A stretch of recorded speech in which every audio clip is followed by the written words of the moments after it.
The newsroom lights flicker as the alert comes in. Chinese vessels encircle Spratlys. Philippine forces on high alert. Flashes across every screen in Manila. In a city that rarely sleeps, a new anxiety pulses through its streets. News anchors speak in urgent tones. Cell phones vibrate with breaking updates. The air is thick with tension. Families gather around televisions as the president's motorcade races through the city's main avenue.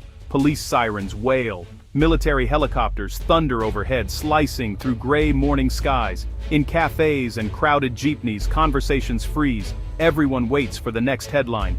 There is a sense that history is unfolding in real time. On social media, hashtags trend. Stand with PH, Josh West PHSC, and Josh defend the islands. Students rally outside universities waving flags. The mood is both anxious and defiant, as if the whole city is holding its breath. Manila's skyline shimmers with uncertainty as dawn breaks. The nation's capital feels the tremors of conflict miles away. Yet there is a growing resolve among its people, an unspoken promise that the Philippines will not back down. Manila is on edge, but it is ready. At dawn, satellites capture a new fleet of Chinese warships moving south. The vessels fan out in tight formation, their hull numbers glinting in the sun. They cut through the turquoise waters of the South China Sea and surround the Philippine outposts in the Spratly Islands. It is a show of force no one can ignore. Chinese Coast Guard ships, massive and imposing, steam alongside smaller militia boats. Drones buzz overhead, naval guns are uncovered, radar masts bristle with activity. For Filipino Marines stationed on outposts like Ayungin Shoal, the encirclement feels like a tightening noose. Radio chatter grows urgent. We are surrounded, awaiting orders. The Chinese ships blast warnings over loudspeakers in Mandarin and English. They issue repeated demands for Filipino troops to vacate the reefs. The Philippine flag flies defiantly above battered garrisons. Military commanders on both sides stare each other down across the waves, each waiting for the other to blink. In the skies above, fighter jets from both nations circle warily. The tension is electric, the stakes enormous. One mistake could spark a wider conflict no one wants but everyone is preparing for. As the world watches, the Philippine president steps before the cameras in Malacanang Palace. His voice is steady but fierce. We will not yield. The Philippines will defend every inch of its territory. We stand with our people and with the law. His words are broadcast live, echoed in every home and across every island. Within hours, the American aircraft carrier group Ronald Reagan is spotted in the Philippine Sea. Its arrival is not just symbolic, it is a message. Fighter jets launch from its deck, flying patrols near the contested waters. U.S. and Philippine flags snap in the wind as allied naval officers meet on the bridge. The president calls an emergency session of the National Security Council. Generals present maps of the encirclement. Cabinet ministers debate next steps, but the message is clear. The Philippines is not alone. The U.S. ambassador stands by the president's side, promising support under their mutual defense treaty. In the streets, the president's speech is met with cheers and tears. Walang atrasan, no backing down, becomes the rallying cry. The nation braces itself, but its spirit is unbroken.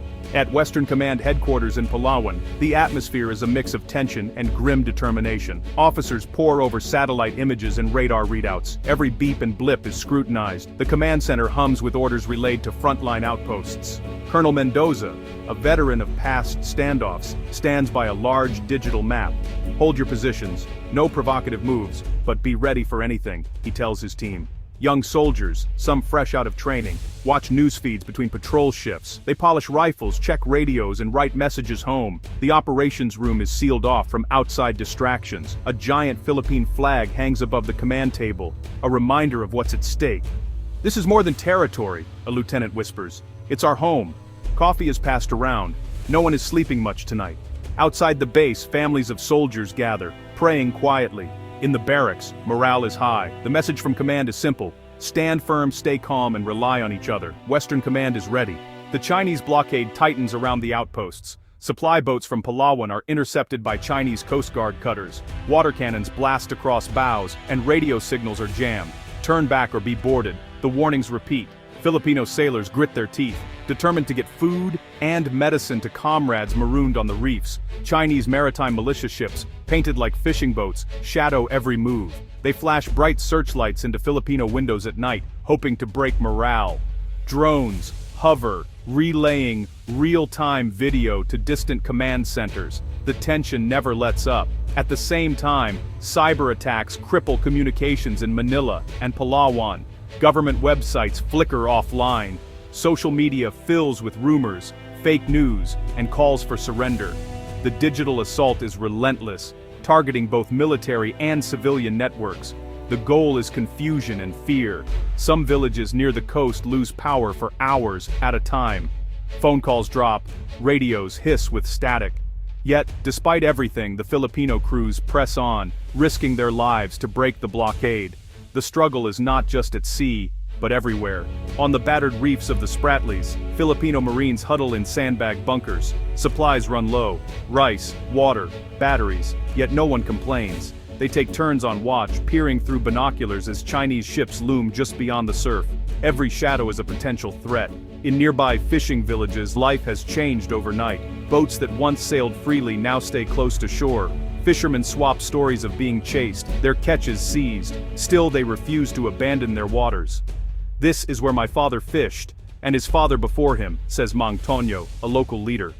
"We won't give up." Communities rally together. Women cook what little food is left. Children wave flags and sing the anthem at dawn. Priests and pastors lead prayers on the beach. The spirit of Bayanihan, community solidarity, burns brighter than ever. Despite the siege, hope endures. Soldiers and civilians stare out at the horizon, united by a single promise. The islands will not fall. Not today.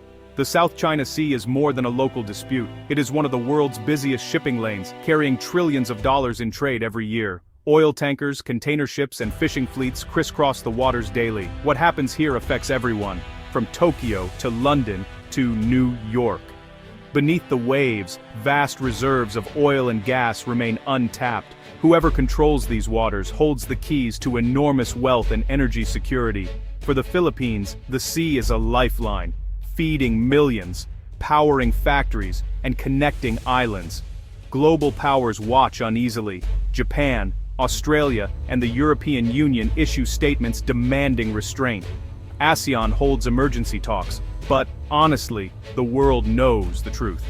If conflict erupts here, it could upend the global economy and threaten the rules that keep nations trading in peace. The crisis is not just about borders, it is about the future of international law, free trade, and the world order itself.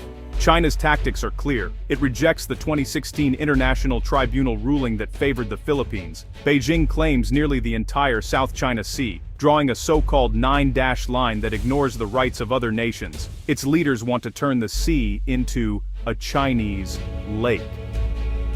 To achieve this, China mixes military strength with gray zone tactics, harassment, blockade, cyber attacks, and propaganda. These moves fall short of war but chip away at the Philippines' ability to resist. China bets that other countries will be too afraid to fight back. Diplomatically, Beijing offers talks, on its own terms. It uses trade, loans, and investments as both carrot and stick. Some neighbors stay silent, worried about angering Asia's biggest power. Yet, the Philippines stands firm, reminding the world of the International Court's decision. China's ambitions go beyond territory. They are about rewriting the rules and testing the resolve of smaller nations. The world is watching to see who will blink first. Manila answers with both courage and strategy. The government files a fresh diplomatic protest at the United Nations. It invites foreign journalists to document the crisis, exposing every detail to the world.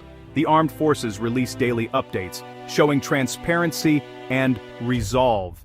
Allies move quickly. Joint patrols with the United States and Australia begin in earnest. Japan offers surveillance drones. European nations signal support. The message is unmistakable. The Philippines is not alone. The international community will not allow the rules to be broken. Yet, the crisis hits hardest at home. In towns along the coast, families struggle as fishing grounds are lost. Children go hungry. Some worry about fathers and brothers stationed on the front lines. Solidarity drives aid convoys to Palawan and Mindoro. The nation is united, but the pain is real. Despite the hardship, the Philippines stands tall. Its leaders, soldiers, and citizens show the world what unity looks like under siege. Their message is simple but powerful.